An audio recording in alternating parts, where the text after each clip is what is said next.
বিনিয়োগকারী বন্ধুরা আসসালামু আলাইকুম। আশা করি আপনারা ভালো আছেন। আমি এখন আপনাদের সাথে বিবিএস কেবলসের একটা আপডেট অ্যানালিসিস দিচ্ছি। বিবিএস কেবলস অনেক বটম থেকে উঠে আসতেছে, তো অনেকটুকু উঠে আসছে এবং আমার একটা টার্গেট মিট করে আবার উপরে উঠে আসছে। তো সব মিলিয়ে পজিশন ভালো এবং আশা করতেছি আমার একটা টার্গেট মিট করার পরে সে আর একটা টার্গেটও মিট করার সম্ভাবনা আছে এবং থাকবে। এই জন্যই এই রিভিউটা দিচ্ছি। আসেন রিভিউ অ্যানালিসিসটাই চলে যায় বিবিএস কেবলসের আমার একটা টার্গেট ছিল, এভাবে আমি একটা ক্লাসিক সিহর্স প্যাটার্ন দিয়ে দেখাইছিলাম। বিবিএস কেবলসের অ্যানালিসিস আপনারা দেখে নেবেন, এখানে আছে, আগে ভিডিও দেওয়া আছে। আমি এখান থেকে ড্র করছিলাম, এটা এখান থেকে ড্র করা যায়, একই পয়েন্ট, কোনো অসুবিধা নাই। আমি এভাবে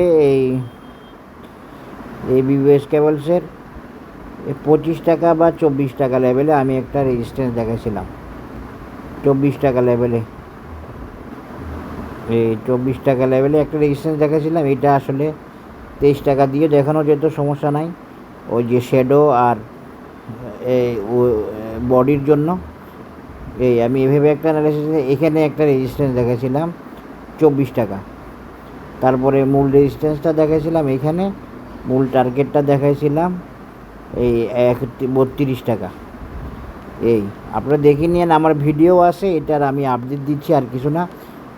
বিবিএস কেবল বলিস আপ ট্রেন্ড হয়ে উঠে আসতেছে। এখন এখানে কথা আছে, আমি বলছি বিবিএস কেবলের রেজিস্ট্যান্স 24 টাকা, এই পয়েন্টে একটা রেজিস্ট্যান্স আছে, কিন্তু বিবিএস কেবল 24 না গিয়ে এই 22 টাকা 24 পয়সা পর্যন্ত গিয়ে আমি বলছি যে বিবিএস কেবল 24 গিয়ে কারেকশান হবে, কিন্তু বিবিএস কেবল 24 না গিয়ে এই 24 গিয়ে তারপরে কারেকশান হবে, তারপরে আবার উঠবে, এভাবে বলছিলাম।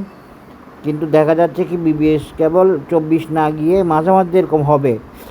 বিবিএস কেবলের শর্টকামিংস ছিল, সে পারে নাই, সে এই জন্য বাধ্য হয়েছে এই 22 টাকা 24 লেভেল থেকে বা 22 টাকা লেভেল থেকে, সে 22 টাকা 20 লেভেল থেকে সে ছোট একটা কারেকশান হয়েছে, কারেকশান হয়ে ওই রেজিস্ট্যান্সটা ব্রেক করে উপরে উঠে আসছে এবং উঠে এসে সে 24-এর টার্গেট ক্রস করে উঠে আসছে। আশা করি বুঝতে পেরেছেন। 24-এর টার্গেট ক্রস করে এখন 24 টাকা 60 পয়সা, তার মানে কি টার্গেট মিট হয়ে গেছে, যদিও সে কারেকশানে গেছে একটু আগে, এবং টার্গেট মিট না, টার্গেট ক্রস করে ফেলছে অলরেডি। এখন তার নেক্সট টার্গেট হচ্ছে 32 টাকা। আশা করি আপনারা বুঝতে পেরেছেন। এখন আমি যদি ফিবোনাচি দিয়ে দেখাই তাহলে একটু ভিন্ন বিষয় আসতে পারে, সেটা হচ্ছে এরকম। ফিবোনাচি দেখাইলেও প্রায় একই টার্গেট, একই রেজিস্ট্যান্স, কত সেটা 31 টাকা 30 পয়সা বা 31 টাকা 50 পয়সা বা 32 টাকা, প্রায় একই। সুতরাং আপনারা বুঝে নেন বিবিএস কেবলসের অ্যানালিসিসটা। এখানে সে বি পয়েন্টকে বরাবর মিট না করে, বরাবর হিট না করে, সে 24 টাকায় না গিয়ে 23 টাকা 24 পয়সা লেভেল থেকে সে কারেকশান হয়েছে, ব্যাক করছে। কারেকশান হবে বলছিলাম বি পয়েন্ট থেকে, তার আগে থেকে সে কারেকশান হয়েছে, কারেকশান হয়ে এখন বি পয়েন্ট পার হয়ে গেছে। পার হয়ে সে নতুন টার্গেটের দিকে যাচ্ছে। নতুন টার্গেটটা কত? নেক্সট টার্গেটের দিকে যাচ্ছে, নতুন টার্গেট না, এটা আসলে নেক্সট টার্গেটের দিকে যাচ্ছে, সেটা হলো 32 টাকা। এবং বিবিএস কেবল হোপফুলি সেখানেও সফল হবে, সেখানে যাওয়ার সম্ভাবনাটা থাকবে এবং সেখানে চলে যাবে, আমি আশা করতেছি। আশা করি বুঝতে পারছেন। এরপরের বিবিএস কেবলসের রেজিস্ট্যান্স কত? ওই দেখেন, ফিবোনাচি দিয়ে দেখলে বিবিএস কেবলসের রেজিস্ট্যান্স হচ্ছে এরপরে 43 টাকা 40 পয়সা বা 44 টাকা লেভেল। এরপরে বিবিএস কেবলসের টার্গেট বা রেজিস্ট্যান্স, বিবিএস কেবল ওখানে যেতে পারবে কি না আমি জানি না, তবে টার্গেটটা ভ্যালিড আছে। এই যে দেখেন, এই সিহর্স প্যাটার্ন দিয়েও মিলে গেছে। এটা হচ্ছে বিবিএস কেবলসের 43 40, আগে 31 বা 32 টাকা যাক, তারপর আমরা পরবর্তীতে বলতে পারবো বিবিএস কেবলসের টার্গেট কত, 31 50 বা 32 যাক, তারপরে আমরা এরপরে 44 যাবে কি না আশা করি বলা যাবে।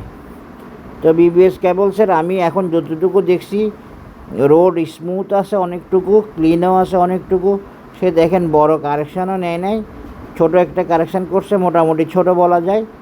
এ ছোট কারেকশান করে সে এই যে 24 লেভেল 22 টাকা 40 লেভেল থেকে সে কারেকশানে চলে আসছে এবং এসে সে ছোট একটা কারেকশান করছে, এরপরে আবার উঠে আসছে। সে কারেকশানটা ছিল 19 টাকা 40 পয়সা। তাহলে আমার মূল টার্গেট একটা মিট করে ফেলছে, যদিও বরাবর টার্গেটে হিট করে কারেকশান হয় নাই, সেটা এই জন্য এটাকে আমি সরাসরি টার্গেট মিট বলবো না। তবে নেক্সট টার্গেটের দিকে যাচ্ছে, টার্গেট ক্রস করে ফেলছে, ক্রস করে সে 32-এর দিকে যাচ্ছে বা 31.50-এর দিকে যাচ্ছে। 31.50 পার হলে তার টার্গেট হচ্ছে 44। তা আমার বর্তমান অ্যানালিসিসে 32 পর্যন্ত সে চলে যাওয়ার সম্ভাবনা বেশ ভালো আছে, তার যাওয়ার রাস্তা স্মুথ আছে। এখন দেখা যাক, আমি মনে করতেছি এই মেজারমেন্টে যেভাবে সে আগাচ্ছে, যে ম্যানেজমেন্ট করে সে আগাচ্ছে, সেই ম্যানেজমেন্টে সে সফল হবে এবং 32 চলে যাবে। এরপরে 44 যাওয়াটা দেখে শুনে অ্যানালিসিস দিয়ে দিতে হবে, দেখে শুনে বুঝে কমেন্ট করতে হবে। এখন আর 44 যাওয়াটা এখন আপাতত বলতে পারতেছি না। যতটুকু বলতে পারতেছি সেটা হলো এই 32 বা 31.50 লেভেল। আশা করি আপনারা বুঝতে পেরেছেন। টেকনিক্যাল অ্যানালিসিস এভাবে ওকে হবে, এভাবে ওকে হয়, মেজারমেন্ট প্যাটার্ন ইত্যাদি ওকে থাকলে হ্যাঁ সে 32 কেন 22-এ গিয়ে সে কেন কারেকশান হয়েছে 24-এ না গিয়ে, বিষয়টা হচ্ছে 22-এ গিয়ে সে এক্সহাস্টেড হয়েছে, তার পক্ষে আর যাওয়া সম্ভব হয় নাই, এই জন্য তাকে ব্যাক করতে হয়েছে। এই জন্য 22-এ গিয়ে সে কারেকশান হয়ে সে এখন রেজিস্ট্যান্স 24 পার করে ফেলছে, পার করে নতুন টার্গেটের দিকে যাচ্ছে। তো আশা করি বুঝতে পেরেছেন technical analysis of BBS cables. তবে এই 44টাও বিবিএস কেবলসের একটা ভাইটাল টার্গেট হিসাবে থাকবে এবং in course of time BBS cables সে লেভেলে যাওয়ার চেষ্টা করবে, তার পক্ষে যতটুকু সম্ভব হয় সে যাওয়ার চেষ্টা করবে। তবে সেটা একটু সময় সাপেক্ষ ব্যাপার আছে। এখন আগে 32-এ যাক, তারপর আমরা পরবর্তীতে দেখব সে কারেকশানের মাধ্যমে যায় না কীভাবে যায়, এই আর কি। তো সবাই ভালো থাকবেন, ধন্যবাদ, আসসালামু আলাইকুম।